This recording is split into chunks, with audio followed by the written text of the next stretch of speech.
ஓம் சாந்தி 3/4/2024. இனிமையான குழந்தைகளே, தந்தையின் நினைவில் எப்பொழுதும் மகிழ்ச்சியாக இருங்கள். பழைய தேகத்தின் உணர்வை விடுத்துக் கொண்டே செல்லுங்கள். ஏனென்றால் நீங்கள் யோக பலத்தினால் வாயுமண்டலத்தை தூய்மைப்படுத்தும் சேவை செய்ய வேண்டும். கேள்வி: ஸ்காலர்ஷிப் பெறுவதற்கு அல்லது தனக்குத்தாமே ராஜ்யத்தின் திலகம் அளிப்பதற்காக என்ன முயற்சி செய்ய வேண்டும்? பதில்: நினைவு யாத்திரையின் முயற்சி செய்யும் பொழுதே ராஜ்ய திலகம் கிடைக்கும். தங்களுக்குள் சகோதர சகோதரர் என்று உணரும் பயிற்சியை செய்யுங்கள். அப்பொழுது பெயர் உருவத்தின் உணர்வு நீங்கி போய்விடும். வீண் விஷயங்களை ஒருபோதும் கேட்காதீர்கள். தந்தை என்ன கூறுகிறாரோ அதை மட்டுமே கேளுங்கள். மற்றவர்களுடைய விஷயங்களுக்கு காதை மூடிக்கொள்ளுங்கள். படிப்பின் மீது முழு கவனம் செலுத்துங்கள். அப்பொழுது உதவித்தொகை கிடைக்கும்.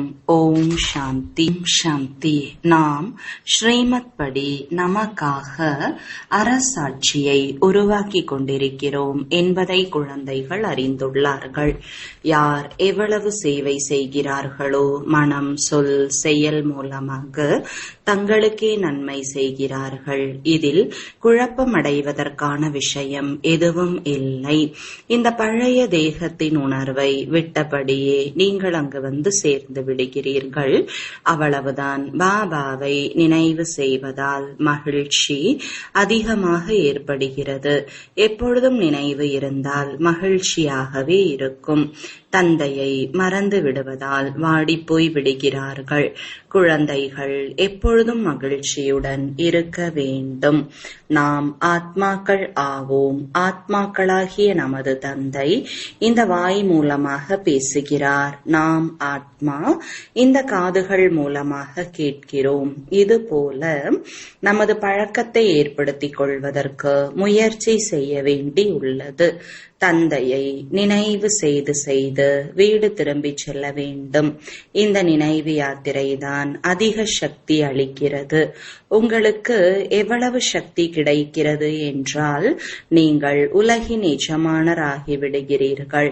நீங்கள் என் ஒருவனை நினைவு செய்தீர்கள் என்றால் உங்கள் பாவ கர்மங்கள் அழிந்துவிடும் என்று தந்தை கூறுகிறார். இந்த விஷயத்தை உறுதிப்படுத்த வேண்டும். கடைசியாக இதே வசீகர மந்திரம்தான் பயன்படும். தங்களை ஆத்மா என்று உணருங்கள்.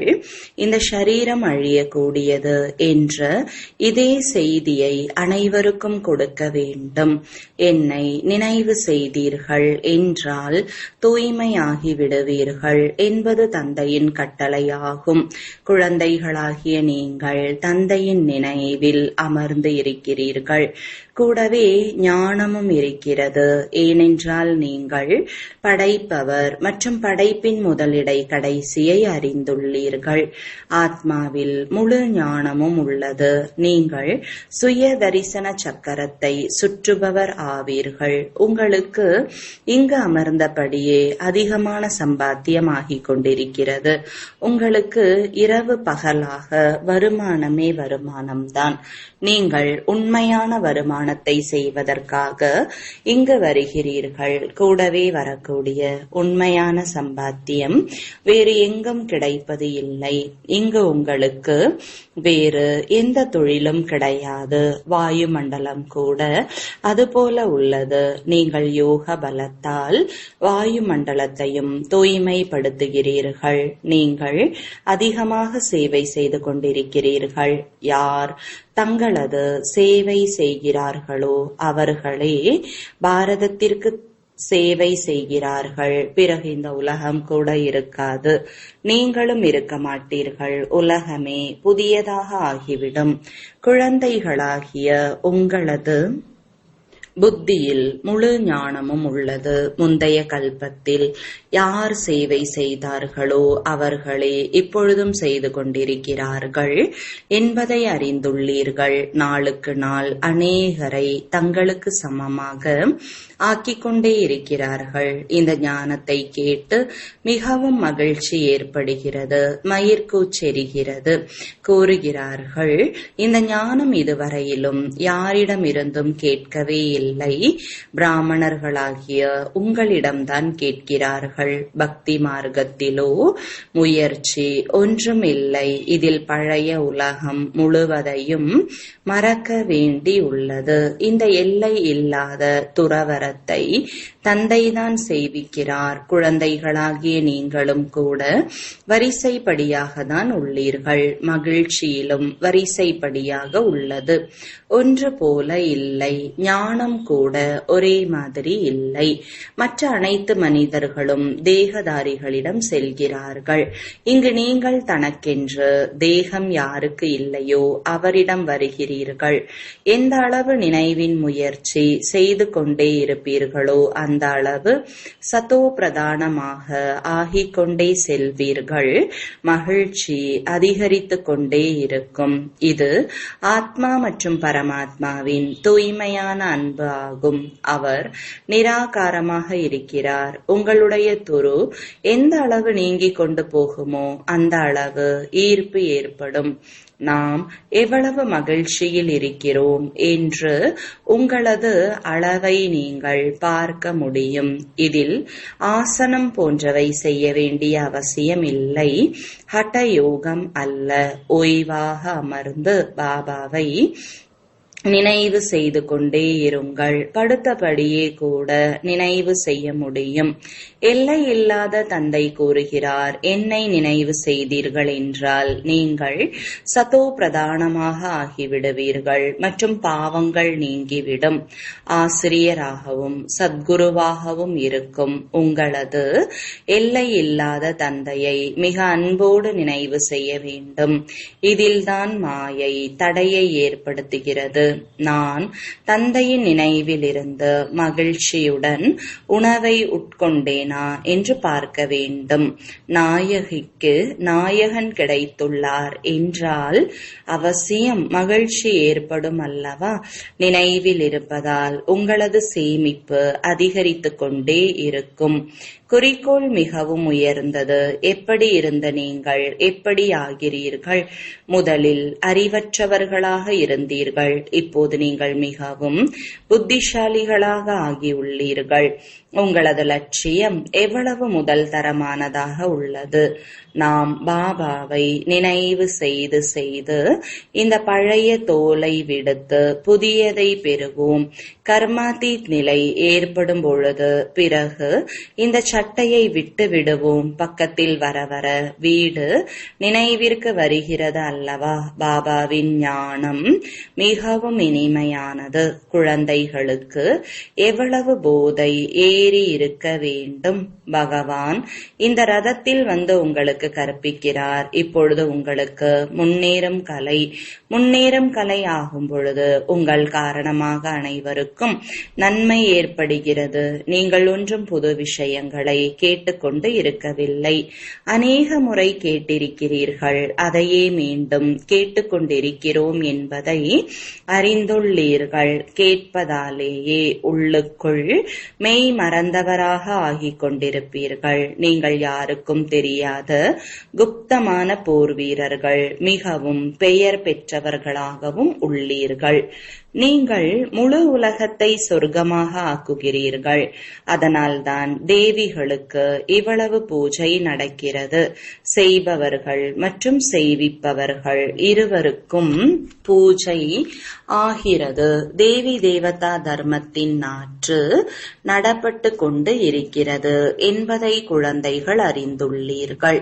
இந்த வழக்கம் இப்பொழுது வந்துள்ளது. நீங்கள் உங்களுக்கே திலகமிட்டுக் கொள்கிறீர்கள். யார் நல்ல முறையில் படிக்கிறார்களோ அவர்கள் உதவித்தொகையை பெறுவதற்கு தகுதியுடையவர்கள் ஆகிறார்கள். குழந்தைகள் நினைவு யாத்திரையில் அதிகமான முயற்சியை செய்ய வேண்டும். தங்களை சகோதர சகோதரர் என்று உணருங்கள். அப்பொழுது பெயர் உருவத்தின் உணர்வு நீங்கிவிட வேண்டும். இதில்தான் உழைப்பு உள்ளது. மிகவும் கவனம் கொடுக்க வேண்டும். ஒருபோதும் வீண் விஷயங்களை கேட்கக்கூடாது. நான் என்ன கூறுகிறேனோ அதையே கேளுங்கள் என்று தந்தை கூறுகிறார். வீண் விஷயங்களை கேட்காதீர்கள். காதுகளை மூடிக்கொண்டு விடுங்கள். அனைவருக்கும் சாந்தி தாமம் மற்றும் சுகதாமத்தின் வழியை கூறிக்கொண்டே இருங்கள். எந்த அளவிற்கு யார் அநேகருக்கு வழி கூறுகிறார்களோ அந்த அளவிற்கு அவர்களுக்கு நன்மை ஏற்படுகிறது, வருமானம் ஏற்படுகிறது. தந்தை வந்திருப்பதே அனைவருக்கும் அலங்காரம் செய்வதற்கு மற்றும் வீட்டிற்கு அழைத்து செல்வதற்கு தான். தந்தை குழந்தைகளுக்கு எப்பொழுதும் உதவி செய்பவராக ஆகிறார். யார் தந்தைக்கு உதவியாளராகி இருக்கிறார்களோ அவர்களை தந்தையும் அன்புடன் பார்க்கிறார். யார் அநேகருக்கு வழி கூறுகிறார்களோ பிறகு பாபா கூட அவர்களை அதிகமாக நினைவு செய்கிறார். அவர்களுக்கு தந்தையின் நினைவின் ஈர்ப்பு ஏற்படுகிறது. நினைவின் மூலமாக துரு நீங்கிக் கொண்டே போகும். தந்தையை நினைவு செய்வது என்றால் வீட்டை நினைவு செய்வது. எப்பொழுதும் பாபா பாபா என்று கூறிக்கொண்டே இருங்கள். இது பிராமணர்களின் ஆன்மீக யாத்திரை. பரலோக தந்தையை நினைவு செய்து செய்து வீடு போய் சேர்ந்து விடுவீர்கள். எந்த அளவிற்கு ஆத்ம உணர்வுடையவர் ஆவதற்கான முயற்சியை செய்வீர்களோ பிறகு கர்ம இந்திரியங்கள் வசப்படுத்தப்பட்டு கொண்டே இருக்கும். கர்ம இந்திரியங்களை வயப்படுத்துவதற்கான ஒரே ஒரு உபாயம் நினைவு செய்வது. நீங்கள் ஆன்மீக சுய தரிசன சக்கரத்தை சுற்றும் பிராமண குல பூஷணர்கள். இது உங்களுடைய மிக சிரேஷ்டமான குலமாகும். பிராமண குலம் தேவதைகளின் குலத்தை விட உயர்ந்தது. ஏனென்றால் உங்களுக்கு தந்தை கற்பிக்கிறார். நீங்கள் உலக அரசாட்சியின் ஆஸ்தியை பாபாவிடமிருந்து பெறுவதற்காக தந்தையினுடையவராகியுள்ளீர்கள். பாபா என்று கூறும் பொழுது ஆஸ்தியின் நறுமணம் வருகிறது. சிவனை எப்பொழுதும் பாபா பாபா என்று கூறுகிறார்கள்.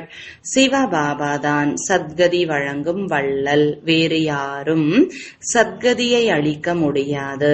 அரை கல்பத்திற்கு ராஜ்யம் அளித்துவிட்டு செல்லும் உண்மையான சத்குரு ஒரே ஒரு நிராகாரர். எனவே நினைவு செய்வதுதான் அடிப்படை விஷயமாகும். கடைசி நேரத்தில் எந்த ஒரு ஷரீர உணர்வு அல்லது பணம், செல்வம் ஆகியவை நினைவிற்கு வரக்கூடாது. இல்லாவிட்டால் புனர்ஜென்மம் எடுக்க வேண்டி வரும். பக்தியில் காசி கல்வெட்டில் பலியாகிறார்கள். நீங்களும் பலியாகி உள்ளீர்கள். அதாவது தந்தையினுடையவராக ஆகியுள்ளீர்கள். பக்தி மார்க்கத்தில் கூட பலியாகும் பொழுது எல்லா பாவங்களும் நீங்கிவிட்டன என்று கருதுகிறார்கள். ஆனால் யாருமே திரும்பி போக முடியாது. அனைவரும் மேலிருந்து வந்த பிறகு விநாசமாகும். தந்தையும் செல்வார், நீங்களும் செல்வீர்கள். மற்றபடி பாண்டவர்கள் மலைகளில் சென்று உருகிவிட்டார்கள் என்பது தற்கொலை செய்து கொண்டது போல ஆகிவிட்டது.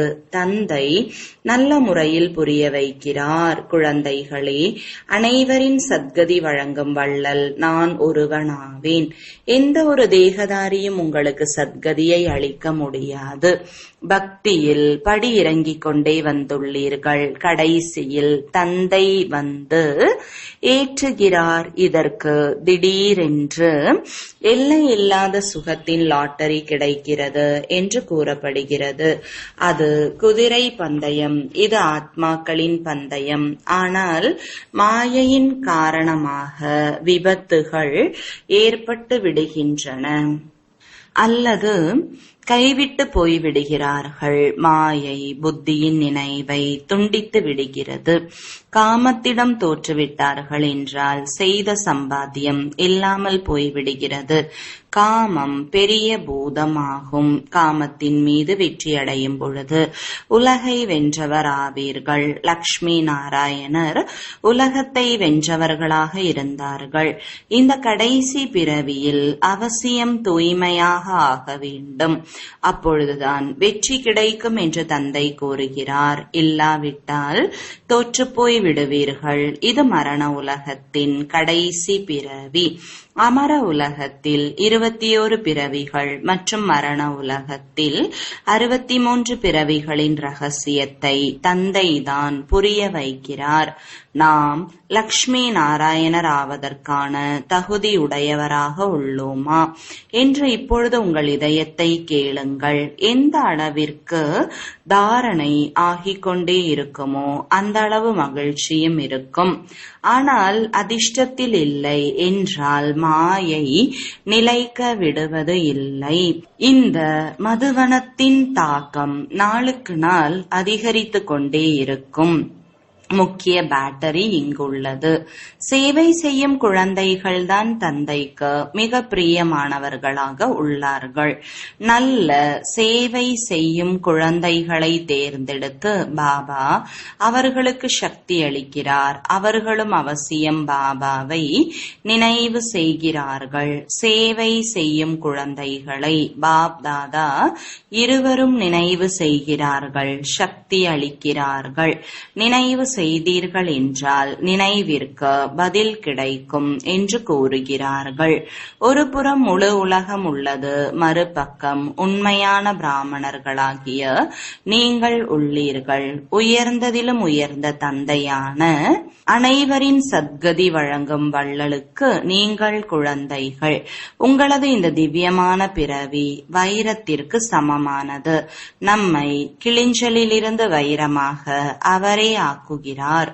அரை கல்பத்திற்கு எவ்வளவு சுகமளித்து விடுகிறார் என்றால் பிறகு அவரை நினைவு செய்ய வேண்டிய அவசியமே இல்லை. பாபா கூறுகிறார், குழந்தைகளே, குவியல் குவியலாக உங்களுக்கு செல்வம் அளிக்கிறேன். நீங்கள் எல்லாவற்றையும் இழந்துவிட்டு அமர்ந்துள்ளீர்கள். எனது ஆலயத்தில் மட்டுமே எவ்வளவு வைரம் வைடூரியங்களை பதித்தீர்கள். இப்பொழுது பாருங்கள் வைரத்திற்கு எவ்வளவு விலை உள்ளது.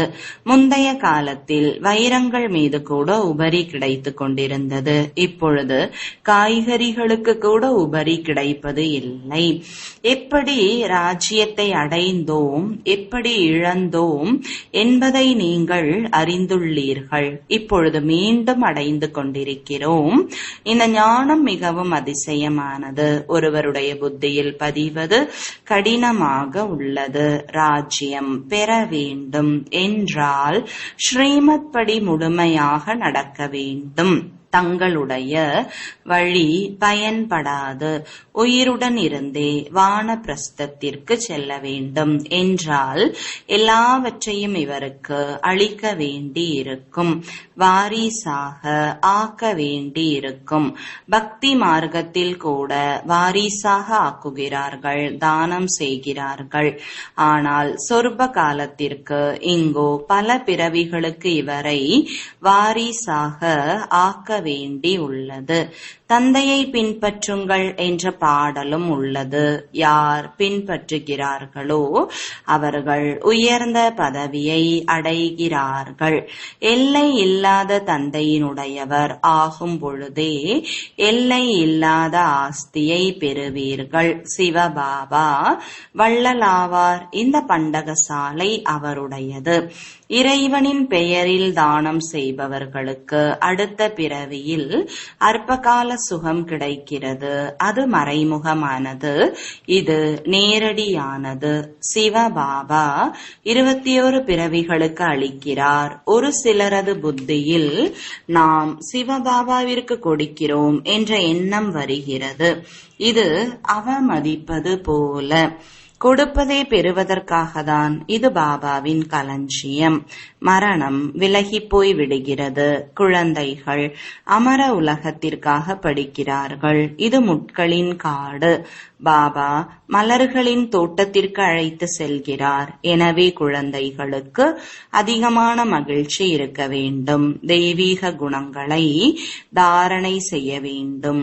தந்தை எவ்வளவு அன்புடன் குழந்தைகளை மலர் போல மென்மையாக ஆக்குகிறார். பாபா மிக அன்போடு புரிய வைக்கிறார். உங்களுக்கு நன்மை செய்து கொள்ள விரும்புகிறீர்கள் என்றால் தெய்வீக குணங்களை கடைபிடியுங்கள் மற்றும் பிறருடைய அவகுணங்களை பார்க்காதீர்கள். நல்லது, இனிமையிலும் இனிமையான வெகு காலம் கழித்து காணாமல் போய் கண்டெடுக்கப்பட்ட குழந்தைகளுக்கு தாயும் தந்தையுமான பாப்தாதாவின் அன்பு நினைவுகளும் காலை வணக்கங்களும். ஆன்மீக குழந்தைகளுக்கு ஆன்மீக தந்தையின் வணக்கங்கள். ஆன்மீக தந்தைக்கு ஆன்மீக குழந்தைகளின் அன்பு நினைவுகளும் வணக்கங்களும். தாரணைக்கான முக்கிய சாரம். முதலாவது, எல்லை இல்லாத தந்தையிடமிருந்து சக்தி பெறுவதற்கு அவரது உதவியாளர் ஆக வேண்டும். முக்கிய பேட்டரியுடன் தங்களது தொடர்பை இணைத்து வைக்க வேண்டும். எந்த ஒரு விஷயத்திலும் நேரத்தை வீணடிக்க கூடாது. இரண்டாவது, உண்மையான சம்பாத்தியம் செய்ய மற்றும் பாரதத்திற்கு உண்மையான சேவை செய்ய ஒரு தந்தையின் நினைவில் இருக்க வேண்டும். ஏனென்றால் நினைவினால் வாயுமண்டலம் சுத்தமாகிறது. ஆத்மா சதோ பிரதானமாக ஆகிறது. அளவற்ற மகிழ்ச்சியின் அனுபவம் ஆகிறது. கர்ம இந்திரியங்கள் வசத்திற்குள் வந்து விடுகின்றன. வரதானம், சுயமாற்றத்தின் மூலம் உலக மாற்றத்தின் காரியத்தில் மனதிற்கு பிடித்த வெற்றி பெறக்கூடிய வெற்றி சொரூபம் ஆகுக. விளக்கம். ஒவ்வொருவரும் சுயமாற்றத்தின் மூலம் உலகை மாற்றுவதற்கான சேவையில் ஈடுபட்டிருக்கிறீர்கள். அனைவரின் மனதிலும் இதே ஊக்கம் உற்சாகம் உள்ளது. இந்த உலகத்தை மாற்றியே தீர வேண்டும். மேலும் நம்பிக்கையும் உள்ளது. மாற்றம் நிகழ்ந்தே தீரும். எங்கே தைரியம் உள்ளதோ அங்கே ஊக்கம் உற்சாகம் உள்ளது. சுயமாற்றத்தின் மூலம்தான் உலக மாற்றத்தின் காரியத்தில் மனதிற்கு பிடித்த வெற்றி கிடைக்கிறது. ஆனால் எப்போது ஒரே சமயத்தில் உள்ளுணர்வு, அதிர்வலைகள் மற்றும் வாய்மொழி மூன்றும் சக்திசாலியாக இருக்கிறதோ அப்போதுதான் இந்த வெற்றி ஏற்படும். ஸ்லோகன். எப்போது வார்த்தையில் அன்பும் கட்டுப்பாடும் இருக்குமோ அப்பொழுது சக்தி சேமிப்பு ஆகும். ஓம் சாந்தி.